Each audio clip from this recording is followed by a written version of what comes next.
Magic Man, the tennis preacher, prophet, psychic, coming back at you again with another video. Okay, people, I want to respond. One of the commenters, subscribers, they was watching a video a while back. It had it, well, it was definitely last year, because it was on when it was titled "Who Had the Better Year Between Nadal and Federer?" And I said that even though Federer had a more significant year, Nadal statistically had a better year, because he was in the, even though Federer won 2 finals, Nadal won 2 finals, but Nadal was lost in the finals of the Australian Open, and losing in the finals of any major, that accounts for a lot. Okay, and so the commenter asked this question. He said, well, if you are putting so much weight on losing in the finals or being just a finalist in a major and not winning a major, then he said, why don't they count all the finals that Federer's been in comparison to Nadal in the GOAT debate, the greatest of all time debate? Okay, let me just say something first of all. People, I went back to the Magic Man archives, and I made a video addressing how important it is to be a finalist. Like, even if you lose in the finals, better to lose in the finals than to lose in the semifinals or to lose in the quarterfinals. And so I explained that in the video. I won't get into that now, but yeah, it means a lot. It means half of what it means to win a major. Okay, so, but I want to say something else though to the comment. I think it was FedEx that commented this. They do count it. Now, some fans may not count it. I mean, I don't know, maybe the Dow fans may not count it, but tennis historians count it. The tennis prophet count it. I know Federer is way ahead of Nadal in finals and in semifinals, even more ahead in semifinals. So even if Nadal tied Federer, so this video is very important for the GOAT debate. Even if Nadal tied Federer, Federer is still way ahead. And I know if he tied Federer in slams, the Nadal fans are going to jump up and down and say, Nadal is as great as Federer, Nadal is greater. But no, the tennis historians and their tennis prophet, we're going to still probably put Federer over Nadal, because Federer got so many, he's been in the finals so many more times, and he's been in the semifinals way more times than Nadal. So, but to get back to the whole finalist thing, how important is the finals, I did address that in the video, and people, okay, enjoy the video.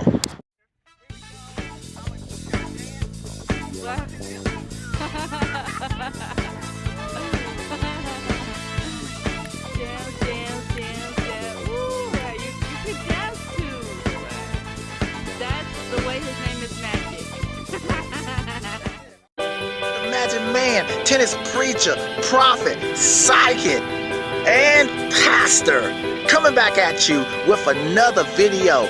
Okay, people, this is a special spotlight. You know, even before I thought about doing a channel, I always wanted to cover this particular topic here. Let me tell you where this topic come from, or why I thought of the topic. Last year, I was in a, just a regular public park, sitting down on a bench from resting from playing tennis, and we got into some discussion about how great Ivan Lendl was. I believe Ivan Lendl is one of the greats, and one of the top greats, and not great as Federer and Nadal, but he's right under there. Ivan Lendl was #1 for 5 consecutive years. He won 8 majors. He also, Federer, to show you how great Ivan Lendl is, when Federer just won the Shanghai, Federer just tied Ivan Lendl's record of 94 total titles. So, tournament titles. So that tells you Federer just tied Ivan Lendl's record. So I took and said Ivan Lendl is probably ranked like number 8. I just gave a number like that, and this guy said, no, he's not. Ivan Lendl ain't that great. Because he lost in the finals 8 times. Now, y'all listen, Ivan Lendl got 8 majors, but he lost in the finals 8 times. Now, let me just give you let me just bring that 8 losses in perspective. So, in perspective. So that's what I want to talk about. Okay, early in Ivan Lendl career, he did choke. He choked in like the finals. So 3 of those losses was like from choking. Okay, Ivan Lendl did have a long career. The other 5 losses was just like regular losses. You know how Nadal and Federer and the Djokovic and McEnroe, you just lose. I mean, where they go 5 sets, they were just regular losses. But 3 of the losses were from choking. And Ivan Lendl, early in his career, he couldn't handle the pressure. So he did get a sports psychologist. I remember this. I was actually watching tennis at that time. And then Ivan Lendl, hey man, he solved his mental pressure issues, and the rest was history. Then he went on a roll, won 8 majors, was #1 for 5 consecutive years, and it's one of the greats. So that's the Ivan Lendl. This video is not to be on Ivan Lendl, but I just want to make that clear. Now, you're probably saying, Tennis Prophet, what is the video on then? This is the video. The video topic is this here. How should we measure when a person loses in the finals? How important is that? In other words, should that be considered to be negative, or should it be a positive? Let's just say, for example, when a person loses in the finals, they get half of the prize money that the winner gets. So I guess it depends on how bad you lose and what's the circumstances. Like, for example, let's just say if Federer was facing, let's say Federer and Nadal with the Djokovic, if they were facing a qualifier, a person who qualified for the tournament, and if Federer, the Djokovic, or the Nadal lost against a qualifier, that'll be a bad loss in the finals. But let's turn it around. Let's say the qualifier, he lost against Nadal or Federer in the finals. People would say, hey man, that qualifier did good. He made it to the finals. So the thing is, how should we measure a finalist's performance? Or how many points? Or how many, let me put it this way. If we're determining how great somebody is, how much positive weight should we give to them if they lose in the finals? So I think that's my point right there. Okay, so this is the example I'm going to use here. Let's say Roddick. Roddick got 1 major, but he lost in the finals 4 times against Federer. So I've heard a lot of tennis fans, they write that off. Oh, Roddick, he ain't no good. He lost in the finals 4 times against Federer. Hey, well that means, listen, first of all, he didn't lose. He lost against arguably the greatest player of all time. And number 2, he made it to the finals, so that means he was the second best player. So that should count for something. So y'all get me now? So let's say we got Roddick versus, say we're going to determine who's greater between. So Roddick got 1 major, and let's say Cilic got 1 major, and Del Potro got 1 major. Now I know Cilic, he was just in the finals. Cilic has been in the finals 1 time. So who's greater? So both of them got 1 major. So it's easy.